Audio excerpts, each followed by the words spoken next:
The oak trees on the street bent over like old guardians, their leaves whispering above the new house with the blue door. Marcus slid the last moving box from the truck and set it on the porch with careful hands. His shirt clung to his back. Summer heat pressed down, but his face stayed calm, focused. Danielle pushed a stray curl behind her ear and smiled at him from the doorway. "Last one," she said. "We did it." "We did," he answered, and the two words held years. Late shifts, careful budgets, quiet hopes stacked like boxes in a small apartment. He wiped his brow and looked at the house. "Feels solid." She stepped closer, resting her palm on his chest. "So do you." A few neighbors slowed as they passed. Some waved, others didn't. The couple from next door paused at the end of their lawn. The man's polo was tucked in so tight it looked like armor. "You folks new?" he asked. "Yes," Danielle said, bright and warm.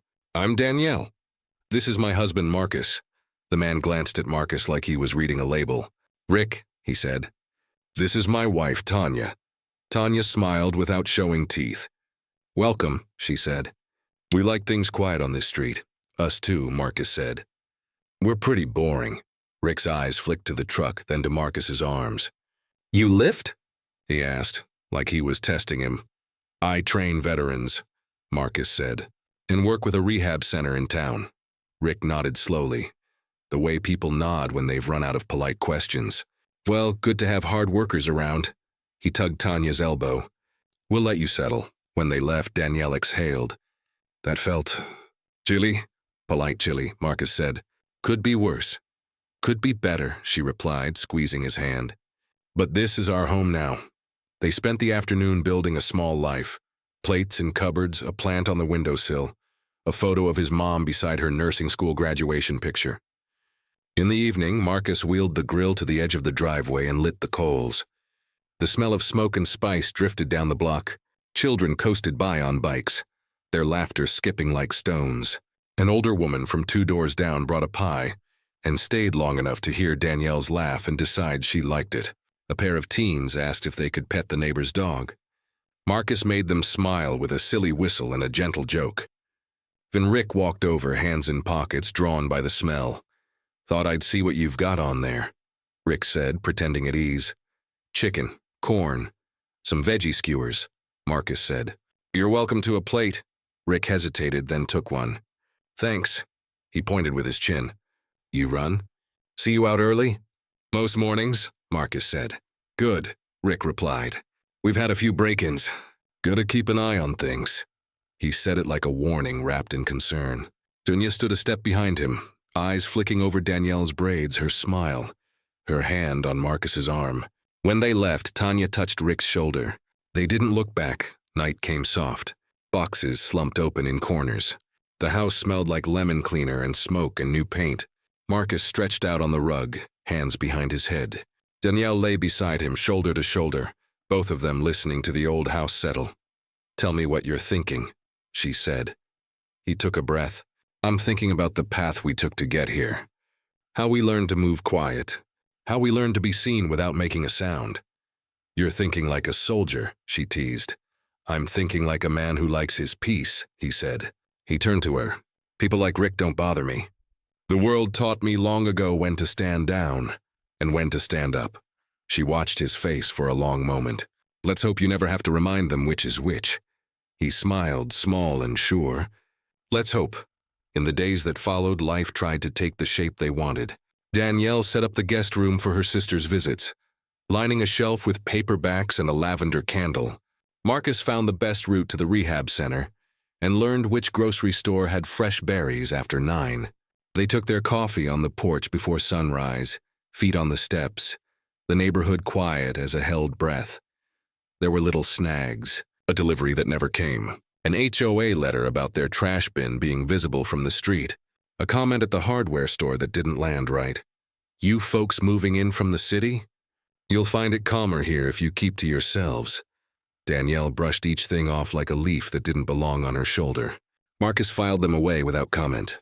He had a habit of noticing and saving, like a man who understood patterns before they formed. One afternoon, he fixed a loose hinge under the kitchen sink while Danielle read a new intake form for the clinic. She laughed suddenly and tipped the paper toward him. They spelled my name Danielle, that's a new one. He grinned. You do yell. When the Falcons play, you yell louder. Only at the refs. She nudged his knee with her toe. Promise me we'll have people over. Not a lot, but enough to make this house feel full. We will, he said. We'll fill it with good noise. They did. A small barbecue with a couple from her clinic and one of his old teammates. Laughter ran through the rooms like clean air. Music hummed low. From across the street, Rick watched with a face that couldn't decide how to sit. He waved once. Didn't stay. Later, the house was quiet again. Danielle leaned against the counter, tracing the rim of a glass. Do you feel it? She asked. Like the ground is steady, but someone keeps stepping a little too close? He nodded. I feel it. He rinsed his hands and dried them slow. But I also feel you. And that makes the ground hold. She slid into his arms. We work too hard to be small here. We won't be, he said. We'll be right-sized. Which is to say, ourselves. The clock blinked 10:58. Street lights threw long shapes across the yard. Somewhere a dog barked and then gave up. They turned off lights room by room and went to bed. Before dawn, the house lay still, wrapped in blue. Marcus woke to the soft habit of years. His body set to time like a watch. He sat on the edge of the bed and tied his shoes in the dark.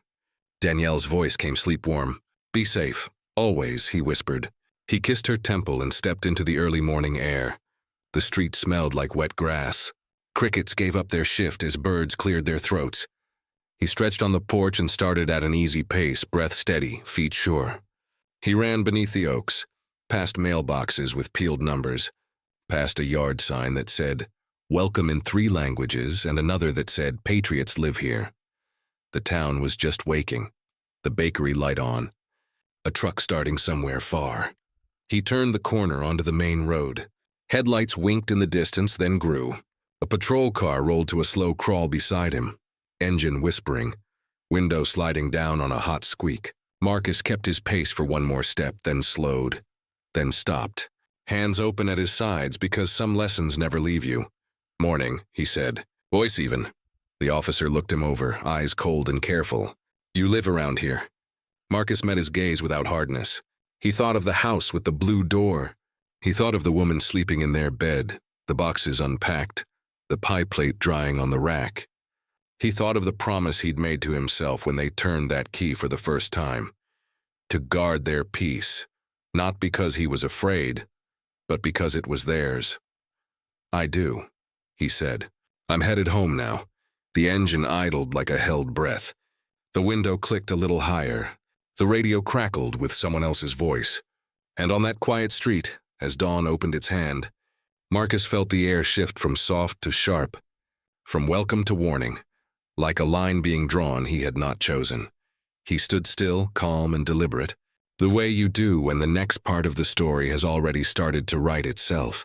The officer tilted his head, pen scratching on a small pad like he was already filling in the blanks. Name? Marcus Hill, he said. House with the blue door, 2 streets over. The officer's eyes slid toward Marcus's shoes, his watch, the sweat on his forehead. What are you doing out so early? Running, Marcus answered. Like most mornings. You got ID on you? No, Marcus said. Didn't bring a wallet to jog. The officer leaned farther out the window. Funny how that works. His voice was flat, almost bored. Step to the curb. Marcus moved slow and steady, hands visible. Breath measured the way he'd trained for worse moments in places that didn't have mailboxes. Officer, is there a problem? Neighbors have reported some activity, the officer said. Cars checking handles. Packages going missing. You fit the description. Marcus let the words pass through him without finding a place to stick. What description is that? The officer shrugged. Tall, hooded, dark clothes. Marcus glanced at his gray t-shirt and running shorts. I'm in bright gray, the officer smirked. You live here, you said? I do. The radio crackled again. The officer tapped the mic, gave a half answer Marcus couldn't hear, then flicked his gaze back. We'll take a ride to confirm. Not necessary, Marcus said, gentle but firm. I can walk you to my porch. A second patrol car turned the corner and slowed. Lights off, engine low, like a thought the first one didn't want to say out loud. Marcus kept his posture open. Inside, something old and heavy stirred, the part of him that knew angles and exits and how fast things could fall apart. He swallowed it down. "Hands on the hood," the officer said. "For what reason?" Marcus asked. "Because I told you to." Marcus caught the sheen of a phone camera across the street, someone watching from a porch, too far to help. He set his palms on the cool metal, cheek to the wind, eyes on the slow light climbing the trees. The search was quick and pointless. The officer found nothing except a house key on a shoelace knotted around Marcus's neck. He held it up like proof of a lie and then let it dangle back down. The second officer spoke for the first time. Younger voice, unsure. "Sarge, dispatch confirms a Marcus Hill on that street. Property tax record. Same name." The first officer straightened, annoyance flashing and fading. He stepped back from the hood, wiped his hands, and forced a smile that didn't heal a thing. "Looks like you're good, Mr. Hill, just doing our job. You know how it is." Marcus lifted his hands and turned. He looked at the younger officer until their eyes met, not angry but awake. "I know how it is," he said. "I hope you learn how it should be." They pulled away, tires whispering on the pavement. Marcus stood still for a long count, letting the morning settle back around him. He walked home without running. At the blue door, he paused, took a breath so deep it made his ribs ache, and stepped inside. Danielle was at the table in a robe, coffee steaming, worry plain on her face. "You were gone longer than usual." "Got stopped," he said, pouring water into a glass. "Said I fit a description." Her jaw tightened. "Are you okay?" "I am." "I'm okay," he said again. He wanted to say more and couldn't find a word that didn't feel sharp. He sat across from her, palms around the glass. "They let me go when the computer liked my name." She reached for his hand. "I'm sorry." He squeezed her fingers once. "Me too." They left for work with careful smiles. When they came home that evening, a small white card lay on the porch under the welcome mat, like it was hiding from its own message. He picked it up. Block letters leaned hard to the right. "We know who you are. Go back." Danielle sucked in a breath. "We're calling this in." "They want a reaction," he said, voice quiet. "They're getting one," she replied. She took the note and snapped a photo with her phone. "We document, we report. We don't pretend." He nodded, and that night they drove to the station. The desk sergeant logged the complaint with a shrug that said paperwork was heavier than hate. "Probably kids," he said, already bored. "We'll do a drive-by." On Saturday, the block had a party, the kind with folding tables and store-bought potato salad that everyone called homemade. A string of flags ran from mailbox to mailbox. Music thumped low. People drifted in small circles, laughing too loud. Marcus and Danielle brought a tray of deviled eggs and left it near the lemonade. For the first 20 minutes, it almost felt normal. The chatter about weather, the neighbor who always talked about his lawn like it was a child. Then Rick lifted a plastic cup and called across a cluster of chairs. "Hey, Marcus, I bet you're the fastest man on this street when you hear sirens." A few people laughed because they didn't know what else to do. Tanya smiled tight like she'd been waiting for the line to land. The world hinged for a beat. Marcus felt every eye test him. He smiled, slow as a tide pulling back. "I prefer running toward the sound," he said. Old habit, a couple of heads turned. Someone coughed. Danielle's nails pressed crescents into her palm. Later in their kitchen, she let the words she'd held all day spill. "He wanted you to swing. He wanted a scene." "I know," Marcus said, washing a plate that didn't need washing. "He doesn't get either." That night, the doorbell rang at 11:47, twice, 3 times. Danielle checked the camera. No one. At 2:12, a car idled for 5 long minutes and then slid away. At 4:11, a pair of headlights painted their bedroom wall and vanished. In the morning, 2 tires slumped against the driveway. On the fence, spray paint dripped a crooked order. "Stay in your lane." Danielle broke then, not with noise, but with a small sound that hurt more than shouting. Marcus folded her into his chest. "This isn't a war zone," he murmured into her hair. "It's cowardice pretending to be courage." They replaced the tires. They scrubbed the fence until the wood held only a shadow of the words. They filed another report. The same shrug waited at the same desk. "We'll keep an eye out," the sergeant said, eyes already on a different screen. Back home, Marcus pulled a notebook from a drawer and flipped to a clean page. He wrote dates, times, plate numbers, small details that other people missed. the way a drone's hum pitched low at the corner of the yard, the shape of a shoe print by the side gate, the smell of fresh paint at dawn. He hung new lights under the eaves. He set small cameras where shadows met. He tied fishing line across the back path at ankle height and linked it to a bell inside the laundry room. Not to catch, but to warn. Danielle watched him from the doorway. "What are you doing?" "Turning on the lights," he said. "Predators don't like them." At the grocery store later that week, she heard Tanya's voice before she saw her. "She only got that house because the government favors people like her," Tanya was saying to the cashier, chin high like a flag. Danielle stood behind them with milk in her hand and something heavier in her chest. She stepped forward, calm as tidewater. "You're right about one thing, Tanya," she said. "The government does favor strength. You just don't recognize it when it doesn't look like you." Tanya flushed. The cashier looked down, then up, and then met Danielle's eyes with a small, surprised smile. Danielle paid for the milk and walked out slow, her spine a straight line. That night, the cameras caught what Marcus had been waiting for. At 1:38 a.m., 3 figures slipped through the side gate. Rick's square shoulders, Cole's lazy swagger, Brent's nervous glance. Flashlights bobbed across the lawn. Spray cans hissed like snakes. The bell in the laundry room chimed once, bright and soft. Marcus was already awake. He stood in the hallway, bare feet on cool wood, breath deep and even. Danielle touched his arm. "I'm calling 911. Do it," he said. He reached for the back door and paused, eyes closing for a heartbeat. He had been here in other ways. Thresholds where the wrong move undid years of work. He opened his eyes and stepped onto the porch. The night air felt clean on his face. The 3 men turned, light washing over his calm. "You've got 10 seconds to drop those cans and leave," he said, voice level as a scale. Rick laughed, mean and thin. "Or what, you gonna call your lawyer?" "No," Marcus said. He didn't move, didn't raise his voice. "I'll call your fear." Cole lunged first, sloppy with late-night bravado. Marcus pivoted, caught his wrist and folded it down with just enough pressure to send the can clattering harmlessly to the grass. Brent stumbled, flashlight flaring, and Marcus kicked it gently aside. Not a strike, just a correction. Rick charged with a curse and found himself face down on the boards, Marcus's knee between his shoulder blades. The exact weight of control and no more. Sirens approached, quick and close. Danielle's voice drifted from the doorway, steady and sure. "Everything's on camera." Officer Jamie Lee was first through the gate, breath visible in the cool darkness, hand raised for calm. The men started shouting at once, "He attacked us!"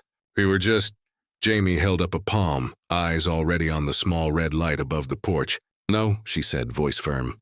"Tonight the truth is lit." She watched the footage on the screen Danielle held out, nodded once and radioed for backup. She cuffed the men without hurry, reading rights with the care of someone who knew words mattered. As they were led past him, Rick twisted to look up at Marcus, eyes wild with the shock of a man who finally saw himself. "You picked the wrong house," Marcus said, quiet enough that only Rick heard. "You picked the wrong man." Flashlights moved across grass. Neighbors' lights flicked on like a field of startled stars. Somewhere a phone bleeped, already sending the story beyond the fence. Jamie looked at Marcus, then at Danielle, and there was something like respect in the tilt of her head. "We'll need your statements," she said, "and copies of the footage." "You'll have them," Marcus said. When the sirens faded and the yard was itself again, Marcus and Danielle stood on the porch, hands still curled around each other's. The fishing line bell was quiet. The house with the blue door breathed as if it had lungs. Danielle leaned into him. "You didn't just hold back," she whispered. "You held the line." He nodded, a slow exhale leaving his chest. Across the street, curtains rustled and then settled. Somewhere a child turned over and kept sleeping. The air felt different, not finished but changed. "Tomorrow," Danielle said, eyes on the first pale edge of dawn. "They're going to talk." "Let them," Marcus answered. "We'll give them something true to say."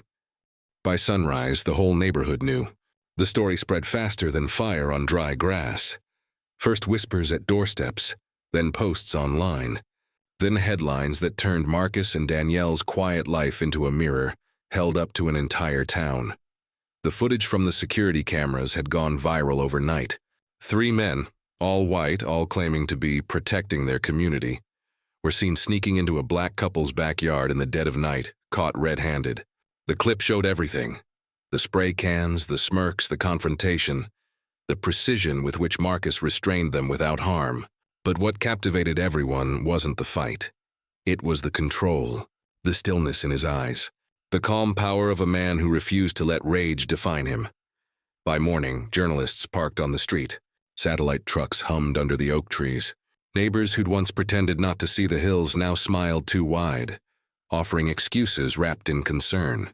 Danielle refused every interview at first, answering the door only to Officer Jamie Lee, who had come to thank them for their cooperation. "They'll face charges," Jamie said, standing on the porch. "Vandalism, trespassing, harassment. And if the DA's smart, a hate crime enhancement?" Danielle looked at Marcus, then back at Jamie. "And the others?" Jamie frowned. "Which others?" "The ones who watched," Danielle said softly. "The ones who called the cops on my husband for jogging. The ones who laughed at Rick's jokes. The ones who thought staying silent was the same as being kind." Jamie hesitated, her eyes falling. "They'll have to live with what they saw in that video. Sometimes that's punishment enough." After she left, Marcus sat on the porch steps. The morning air was heavy, thick with a silence that wasn't peace. Across the street, Rick's house was dark. Blinds closed, car gone. The neighborhood's hum had shifted. Everyone seemed to move slower, like the truth had weight. Danielle came out and handed him a cup of coffee. "You know you're on the news in 12 states, right?" she said with a half smile. "I didn't ask to be," he replied. "I know. But maybe you were supposed to be." He looked up at her, eyes tired but steady. "You think this changes anything?" "Maybe not today," she said, sitting beside him. "But someone, somewhere, saw you hold your ground without losing your soul. And that's going to stay with them." He took a long sip, the steam rising between them like a small peace offering. "I didn't want to be a symbol," he murmured. She leaned her head on his shoulder. "You didn't choose to be one. You just refused to be a victim." Later that week, the town council held a public forum about community unity and safety. Most people came to watch, not to listen. Marcus didn't plan to speak, but when the floor opened, he stood anyway. The murmurs quieted. He didn't bring notes. He didn't raise his voice. He just spoke, plain, steady, and true. "I've worn a uniform most of my adult life," he began. "I've served people who didn't look like me, didn't understand me, didn't always respect me. I've seen what fear does to men, and I've seen what courage looks like when it doesn't need to be loud. But what happened to my wife and me isn't just about fear. It's about a choice. The choice to see someone as human or not." The room was still. Even the air seemed to listen. "I didn't fight back because I wanted to win," he continued. "I didn't need to. I stood still because I wanted them to see. Every time someone looks at us and sees a threat instead of a neighbor, a problem instead of a person, we all lose something. And I'm tired of losing what makes us human." When he finished, no one clapped at first. Then a few hands began, slow and hesitant, like people learning what respect sounded like. By the time he sat down, the applause filled the room. That night, as the world outside debated and dissected their story, Marcus and Danielle found their peace again on the porch. The fence was repaired. The lights still glowed under the eaves, and the crickets sang like nothing had ever gone wrong. Danielle leaned back in her chair. "Do you hear that?" He smiled faintly. "Sounds like quiet. The right kind this time," she said. He looked out at the street, the moonlight soft on the wood of the porch. "They came here thinking fear would break us," he said. "But fear never lasts. Dignity does." She reached for his hand. "You didn't just protect our home," she whispered. "You protected our name." He turned his hand over and squeezed hers gently. "Names can be taken," he said. "Dignity can't." The wind stirred through the oak trees, carrying away the last of the tension, the last of the whispers that had shadowed them. The world wasn't fixed, but it was watching. And for the first time in a long time, it was listening too. "They targeted the wrong couple," Marcus said quietly, almost to himself. "They came for fear and found discipline. They came for weakness and met strength, because some battles aren't fought with fists. They're won with grace." Danielle smiled, her eyes catching the faint gold of the porch light. "Then we already won. And for the first time in months, peace, real peace, has settled over them. the kind no one could take away. Weeks passed, and the story refused to fade. News outlets tried to twist it into politics, social media into slogans, but beneath all the noise, something quieter was happening, something real. People began to see the hills not as symbols, but as proof that dignity could stand where rage once burned. At the rehabilitation center, Marcus returned to training veterans. Some came up to him after sessions, silent at first, then speaking with a kind of reverence. "You did what we all hoped we'd do," one said. "Kept your head when the world wanted your hands." Marcus smiled, humbly shaking it off, but inside he carried their words like a quiet medal. Not pride, but peace. Danielle's hospital also changed. Colleagues who once stayed silent during jokes now spoke up. Nurses whispered, "We saw the video and you handled it with grace." The hospital invited her to lead a diversity and empathy workshop. She agreed, not because she wanted the spotlight, but because she knew how much ignorance could hide behind politeness. "Change doesn't start loud," she told the staff. "It starts uncomfortable." Officer Jamie Lee kept in touch, stopping by every few weeks. "You know," she said one evening, leaning against her cruiser, "the department's starting mandatory bias training." "Your case was the spark." Marcus raised an eyebrow. "Guess we made some noise after all," Jamie smiled. "Not noise, truth, there's a difference," he nodded. "That's all we ever wanted them to hear." The neighborhood slowly began to shift too. Some people avoided the hills altogether, ashamed of their silence. Others brought over baked goods or waved from porches, small gestures of atonement. The couple didn't need apologies, just honesty. Over time, even the children who once whispered near their yard started leaving chalk drawings on the sidewalk. Hearts, flags, and one word written in bright yellow: respect. On a Sunday afternoon, Marcus and Danielle hosted a small community cookout. No cameras, no reporters, just neighbors, old, new, and a few who had learned humility the hard way. Smoke curled into the air as laughter replaced the old tension that once clung to the block like fog. Rick's wife, Tanya, showed up hesitantly at the edge of the lawn. Her eyes were red, her hands twisting the strap of her purse. "He's serving time," she said quietly when Danielle approached. "I didn't come to defend him. I just came to say, I'm sorry, for everything." Danielle looked at her, not with pity, but with weary compassion. "Hate teaches loud," she said softly. "But so does consequence." Tanya nodded, eyes wet. "He was wrong. I was too." "Then do something right," Danielle replied. "Teach your kids different." That night, when the last guests left, the couple sat again on the same porch where it all began.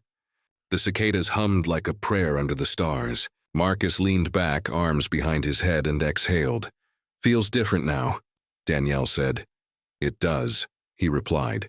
"The air doesn't weigh as much," she smiled. "You ever think about leaving this place? Moving somewhere else?" He turned toward her. Every day at first.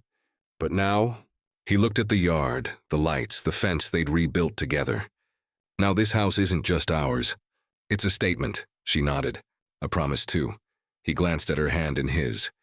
"They thought they could scare us into silence," he said quietly. "But we taught them something louder." "Grace?" she asked, teasing lightly. He smiled. "Grace and truth. The two things fear can't touch." A car drove past slowly, but this time no one watched, no one whispered. The street that once felt like a battlefield now sounded like home again. Children laughing, dogs barking, the world moving on. Danielle rested her head on his shoulder, eyes half closed. "You think they'll remember us?" Marcus chuckled low. "Maybe, but I don't need them to." He looked out at the sky, the stars faint behind the streetlights. "It's enough that we remembered who we were." And as the night settled around them, calm, warm, and finally kind, the lesson they had carved out of pain stood clear as the moon above their roof. Some wars aren't fought overseas, some medals aren't made of metal, and some heroes never have to raise a fist to change the world.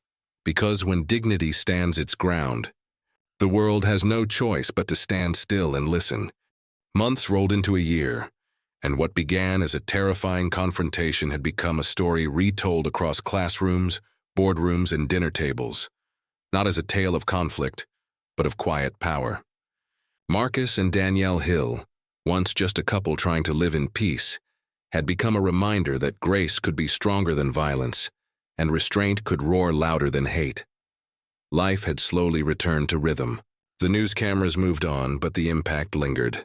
The town council passed new neighborhood regulations against harassment and community policing, without oversight. The police department publicly commended Officer Jamie Lee for her integrity, and she was soon promoted to detective. Her first official project was to train new recruits about de-escalation and bias recognition, using the Hills case as an example of what not to let happen. Again, Danielle's hospital honored her for her advocacy work. But what touched her most wasn't the plaque.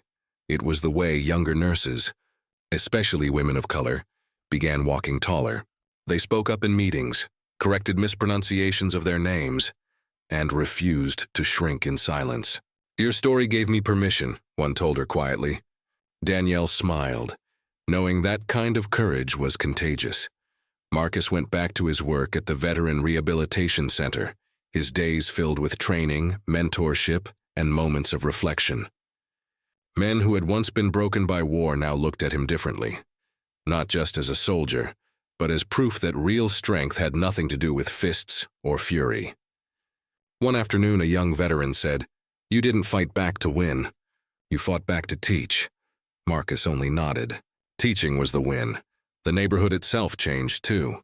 What was once cold and divided began to soften. Families of color moved in and were met with genuine welcomes. Rick Saunders's house was eventually sold to a mixed-race couple with 2 little girls. Danielle baked a pie and brought it over on their first night. "Welcome to the block," she said with a smile. The mother hugged her, whispering, "Thank you for making this street safe for us." Still, there were days when the weight of the past lingered, the memory of flashing lights, fear, and suspicion. But those memories became part of their strength, not their sorrow. The house with the blue door became more than a home. It was a testament, a place where hate had failed to find a foothold. Years later, a local journalist interviewed Marcus for a community feature on resilience. Sitting on the porch, he looked out over the street where children now played freely and said, "I used to think peace meant silence. I was wrong. Peace means presence, standing where you belong and refusing to move for anyone's prejudice." When the interview aired, it ended with a shot of him and Danielle sitting side by side, watching the sunset from their porch. The narrator's voice faded into his words. They targeted the wrong couple. They came looking for weakness and found strength. They came for fear and met discipline. Because real power doesn't shout. It stands still, it holds steady, and it forgives without forgetting. As twilight settled over their home, Danielle reached for his hand. "You know," she said softly, "we didn't just survive this, we changed it." Marcus smiled, eyes on the horizon. "We didn't change the world," he said, "just our corner of it. But that's where every world begins." And as the night deepened, the house with the blue door glowed gently beneath the stars. A quiet beacon of dignity, proof that grace can outlast hatred, and that the strongest battles are often won not by force, but by faith in who you are.